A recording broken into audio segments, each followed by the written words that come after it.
What is going on out there, peeps? All right, this saying, by the way, it couldn't be more true. We definitely need to do that. All right, so let's get back into all the fun loving stuff, gold, silver, and cryptos. When you go to buy gold and silver, again, give a consideration to our friends over at Money Metals Exchange. The link is down below in the description.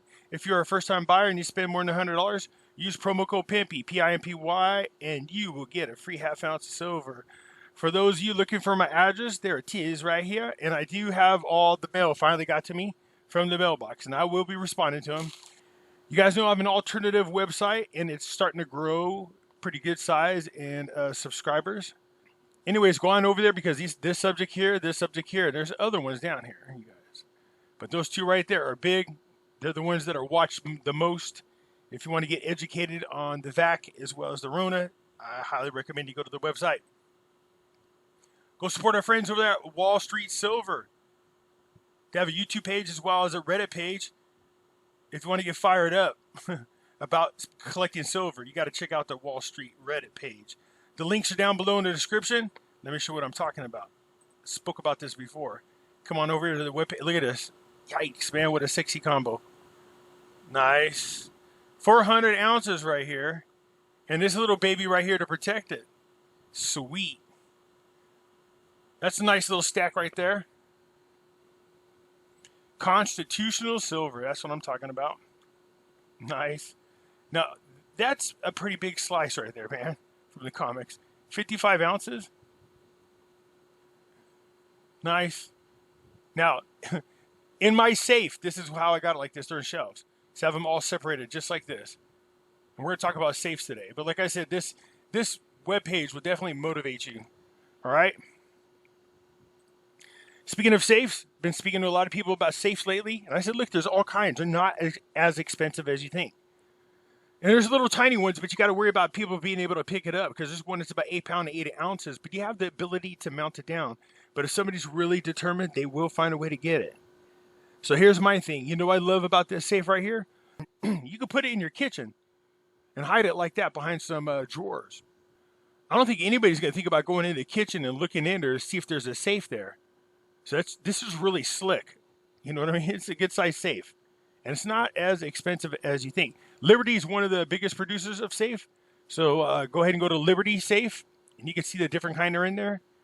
Also in Home Depot has a bunch of them. Look at standing safes, wall safes, little safes that are, between $500 and $1,200 for some good ones. I'm just bringing this to your attention because, like I said, I've had a lot of conversations about safes.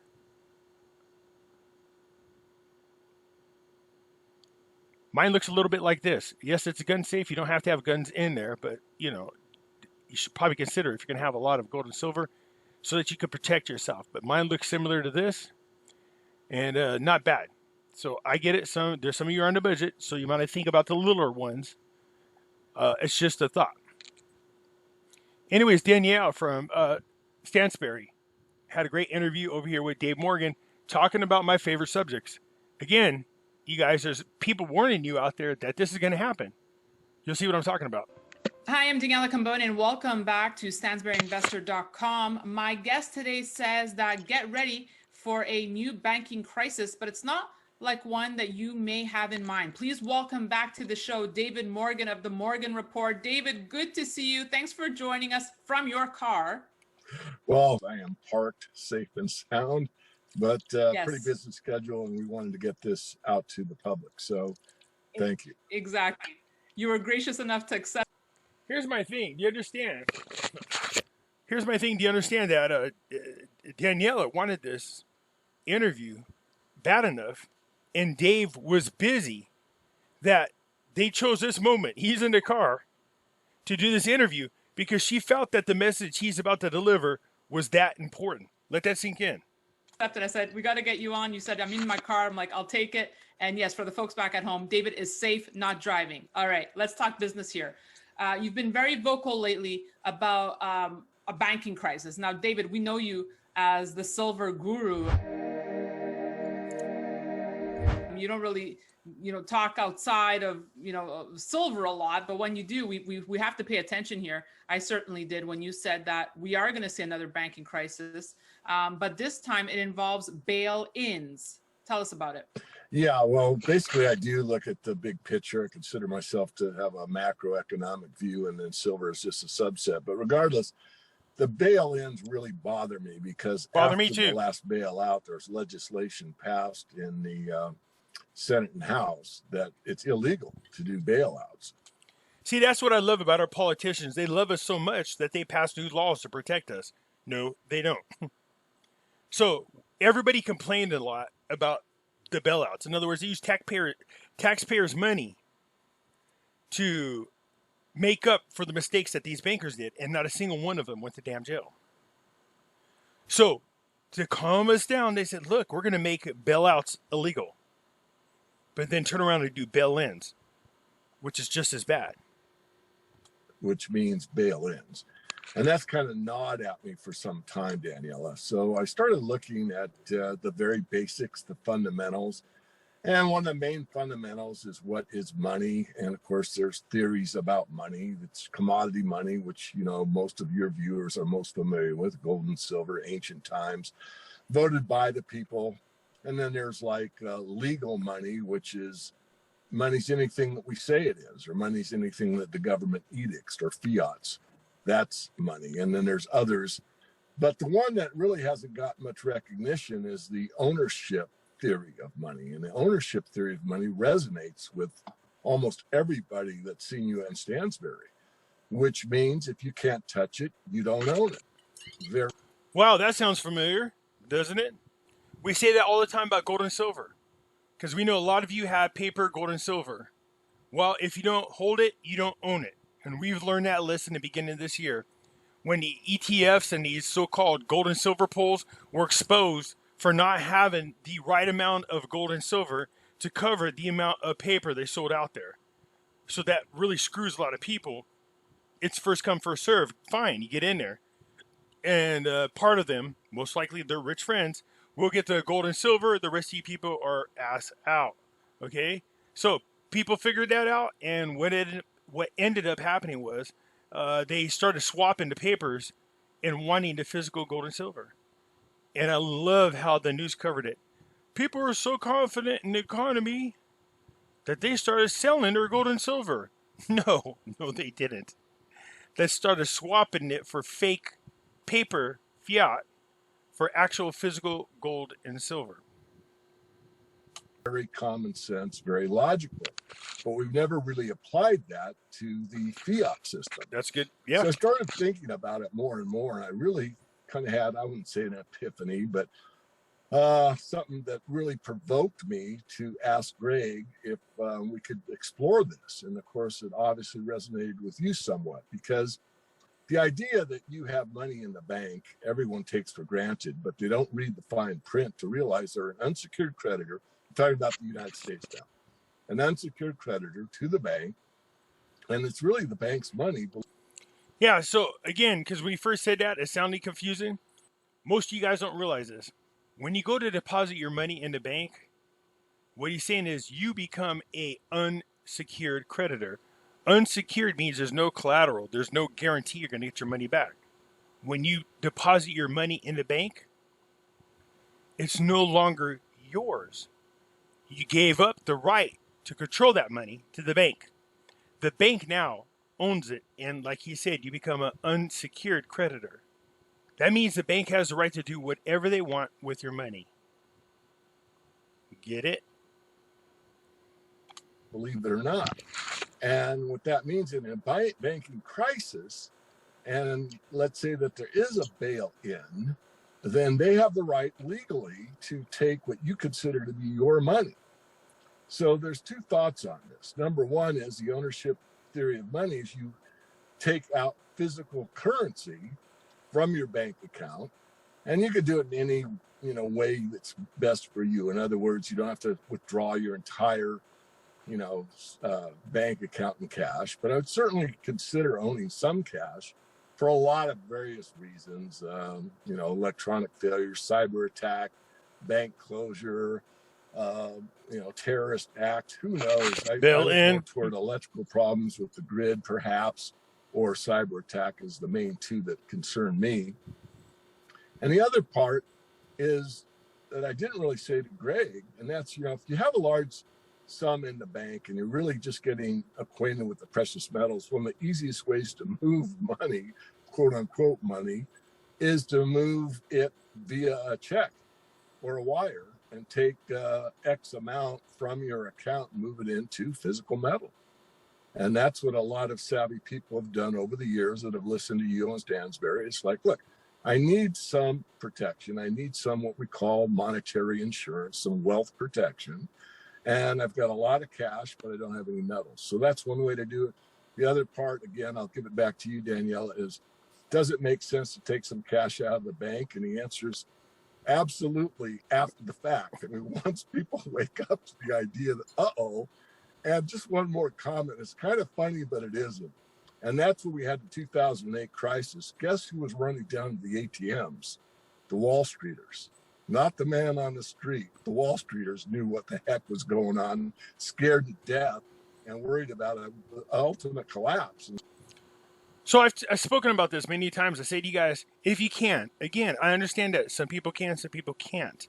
If you can, calculate out 6 months worth of expenses. Okay?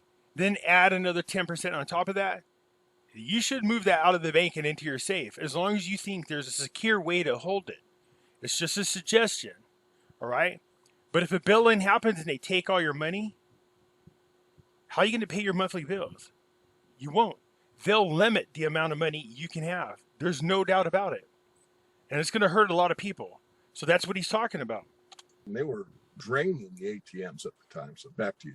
Yeah, I have a lot of questions because I've known you for a very long time and you're not one to just come out with warnings. So the fact that you had this epiphany is what really resonated with me or concerned me. And when you mentioned Greg, that was your conversation with Greg of USA Watchdog. So it did resonate with me, and I want to dig a little deeper here. So, how much currency do you think is sitting in the banking system that can be tapped? Probably about 1% of what the cover ratio is. In other words, the math shows about 5%. Half of that or more, 60% is overseas. So that drops you to about 2.5%. But of that 2.5%, I cut it in half again because half of the currency, the physical, you could touch it and own it, money, we'll call it, is in grocery stores, casinos, liquor stores, places of business that do cash business. So it's not in the bank. It's scattered out all over the United States in various businesses. So how much is actually in the bank when you, owning a bank account, go in there and say, hey, I've got 10,000 in this bank, I want it in cash. The chances of you getting it might be good. The next person, okay, and the third person, they're out of cash. I'm being a bit facetious, but you get the idea. So what he's saying is on a bank run, or people find out about a bail-in, they're going to let you get money, but they're going to limit the amount of money you can get out of your account. But it's also first come, first served. The bank's only going to be able to hold so much money, and that's where you get a bank run. So they limit the amount of money you can get, but they're also limited to the amount that they have. It's a very, very small cover ratio.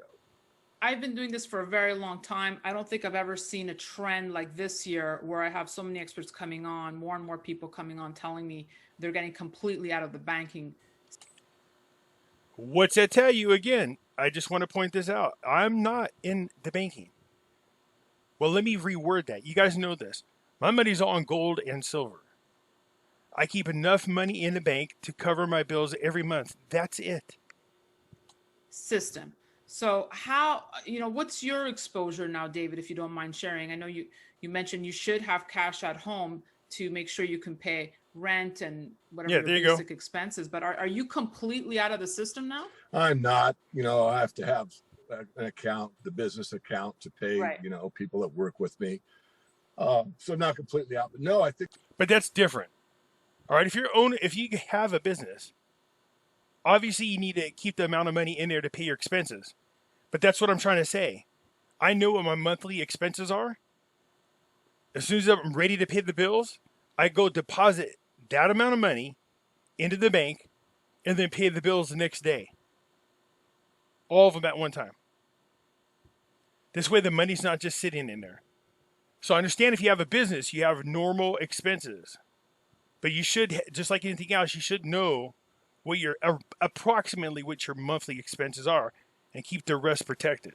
I think there's really two methods here that most people are familiar with. One is the traditional privately held money, gold and silver.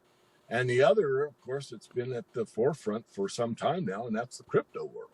So between the crypto world and gold and silver, there are a lot of people that have opted out. I mean, I don't know Michael Saylor personally, but obviously a smart guy, and the guy that is pretty much on the Bitcoin baptized system, which is a way to take large sums of money outside of the system and secure it. And more people, again, are waking up. I'm not as favorable to the crypto world as some. I'm more favorable to the traditional method of physical metal. But nonetheless, I think it could be overexposed. And I don't want to scare anybody. I did an update for my paid members last night, Danielle. I'll just share a little bit of it. No, he's not trying to scare anybody. Nobody is, but they're trying to warn you. When you get information like this, it's not about scaring the people. That's not what it is. It's about saying, hey, you should be aware of this. What you do with the information is up to you. But these things that we're talking about are going to happen one day. One day, very, very shortly. And when it happens, don't be one of those people when, oh my God, Pimpy warned me about it and it happened. Were you prepared for it? No. What do I do? It's nothing. It's nothing you can do. It's done. Okay? So I just wanted to point this out, that here we have another person talking about bail-ins. The video I did the other day was talking about how people with pension plans, their money is being reduced, the amount they get paid, up to 80%. So if you were getting, fixed income, and it was a perfect amount you could survive off of, and then all of a sudden they cut it off 80%,